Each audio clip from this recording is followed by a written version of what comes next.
নমস্কার বন্ধুরা, টেকজেনিকের আরো একটি ভিডিওতে আপনাদেরকে স্বাগতম। আজকে আমাদের কাছে এসেছে এইচপি স্মার্ট ট্যাঙ্ক 524, যেটা প্রবলেম হচ্ছে E7 এরর। তো সাধারণত E7 এররটা এই প্রিন্টারের থেকে আসে ইঙ্ক ট্যাঙ্ক রিলেটেড প্রবলেম। তো ইঙ্ক এর মধ্যে আছে, কালি আছে, তাও E7 মারছে। তো খুলে দেখা যাচ্ছে খুলে ইঁদুর ঢুকেছিল, র্যাট বিটের কেস আছে। তো যেমনটা দেখতে পাচ্ছেন, এই যে প্রিন্টারটা ইঁদুরে কেটেছে কেবিলটা, সেন্সার কেবিলটা, এটা ইঙ্ক ট্যাঙ্কের সেন্সার কেবিল। আর দেখতে পাচ্ছেন প্রিন্টারটা ইঁদুরে কী হারে কেটেছে কীভাবে।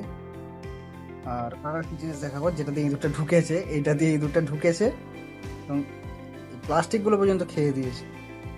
তো সেরকম কিছু প্রবলেম নাই প্রিন্টারটাতে, শুধুমাত্র E7 আছে। কেবিলটা চেঞ্জ করে দিয়েছি, সেন্সার কেবিলটা। তারপর দেখা যাক কি আসছে। প্রিন্টার রেডি, ঠিক আছে। একটা জেরক্স করে দেখে নেবো আমরা।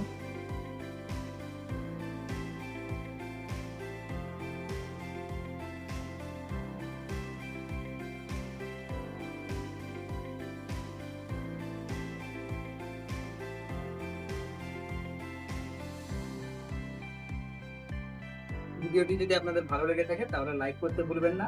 আর ল্যাপটপ, প্রিন্টার বা ডেস্কটপ রিপেয়ার রিলেটেড কিছু যদি জানার থাকে কমেন্টে জানাবেন এবং আমাদের চ্যানেলটি সাবস্ক্রাইব করে রাখবেন। ধন্যবাদ।